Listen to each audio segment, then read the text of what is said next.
Bonjour bien-aimés dans le Seigneur, que la grâce de Dieu qui surpasse toute intelligence soit avec vous, au nom puissant de Jésus-Christ. Témoignage TV vous présente aujourd'hui l'émission Rien n'est impossible à Dieu. Rien n'est impossible à Dieu sur la chaîne chrétienne Témoignage TV. C'est pour vous rappeler que Jésus-Christ est le chemin qui conduit au Père. Jésus-Christ est le chemin, la vérité et la vie. Nul ne vient au Père que par lui. Jean 14, verset 6. Luc 7, verset 11-16, lisons au nom du Seigneur. Le jour suivant, Jésus alla dans une ville appelée Naïn. Ses disciples et une grande foule faisaient route avec lui.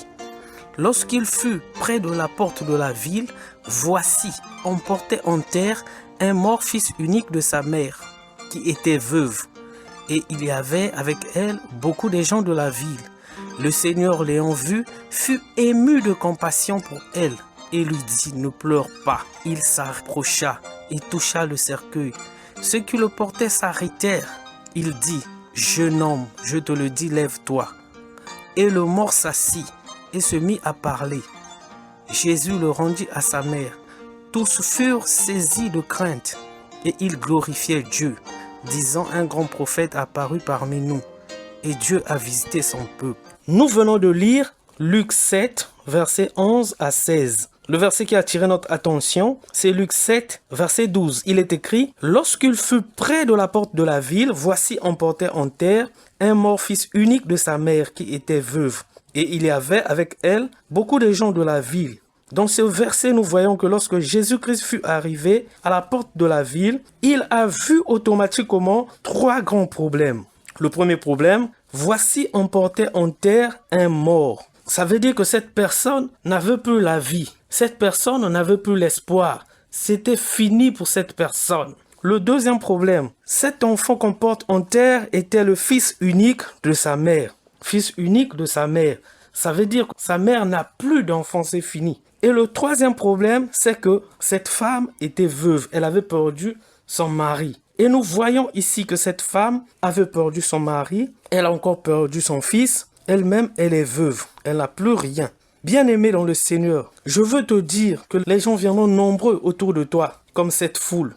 Mais ta situation ne changera pas à cause de la foule qui est si nombreuse. Ta situation deviendra encore pire si Dieu pouvait te permettre d'entendre tout ce que ces personnes pensent de toi. Bien-aimé dans la foule, il y a des gens qui t'aiment, qui sont venus pour te consoler et pour partager ta douleur. Mais il y a aussi des personnes qui sont venues pour te critiquer, pour se moquer de toi. Méfie-toi de la foule. La foule ne te sauvera pas. Mais il y a un homme, quand il rentre dans une situation, quand il arrive quelque part, il partage ta douleur. Il se met à ta place. Il porte sur lui ta charge. Cette personne s'appelle Jésus-Christ. Dans Luc 7, verset 13, il est écrit, « Le Seigneur l'ayant vue fut ému de compassion pour elle. Et lui dit, ne pleure pas. » C'est Jésus-Christ qui est capable de te consoler. C'est Jésus-Christ qui est capable d'essuyer tes larmes et de te dire, ne pleure pas. Il est capable, Jésus-Christ, d'apporter la solution à ton problème. Cherche Jésus-Christ. Il est capable d'apporter la vie là où la mort s'était installée. Jésus-Christ est capable d'apporter la résurrection. Une personne qui était déjà morte, pour cette personne c'est fini. Mais Jésus-Christ peut encore faire quelque chose pour lui.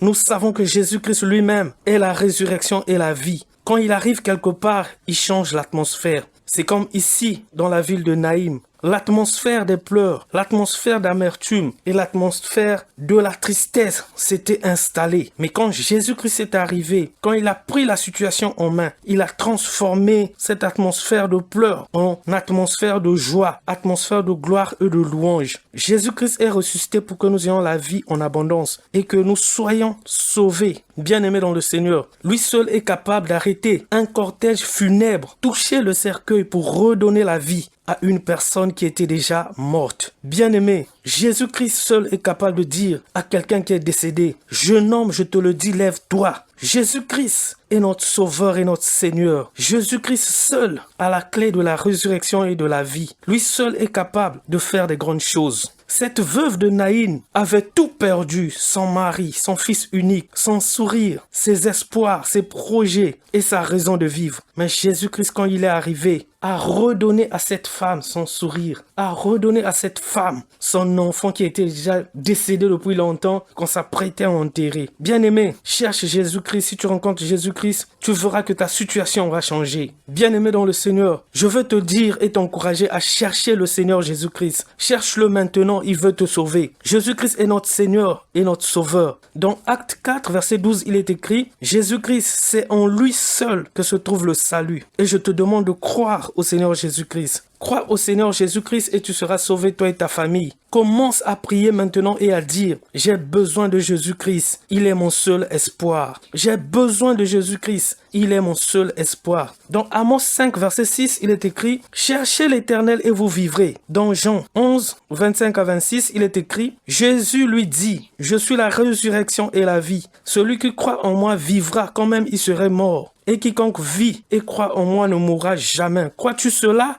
Bien-aimé, quand la foule a vu que Jésus-Christ a ressuscité le mort et le rendit à sa mère, tous furent saisis de crainte et ils glorifiaient Dieu. Ton témoignage, bien-aimé, changera leur point de vue. Ton témoignage poussera tes parents, tes amis et même tes ennemis à glorifier Dieu en disant « Dieu a visité son peuple ». Bien-aimé dans le Seigneur, souviens-toi que Jésus-Christ a ressuscité Lazare après 4 jours dans le tombeau. Jésus-Christ a ressuscité la fille de Jairus. Bien-aimé, Jésus-Christ a redonné le sourire à cette femme qui souffrait de la perte de sang depuis 12 ans. Jésus-Christ l'a guérie. Et Dieu a redonné la vie aux ossements desséchés pour te montrer que rien n'est impossible à Dieu. Ton problème n'est pas plus grand que Dieu. Jésus-Christ est capable de te guérir. Jésus-Christ est capable de te restaurer. Jésus-Christ est capable de te donner tout ce que ton cœur désire. Bien-aimé, cherche-le de tout ton cœur. Jésus-Christ a guéri beaucoup de malades. Jésus-Christ a arrêté le vent. Bien-aimé dans le Seigneur, je veux te dire que ta situation est difficile aux yeux des hommes, mais ta situation n'est pas difficile aux yeux de l'Éternel. Rien n'est impossible à Dieu. Jésus-Christ a la solution à tous nos problèmes. Amen, amen, amen.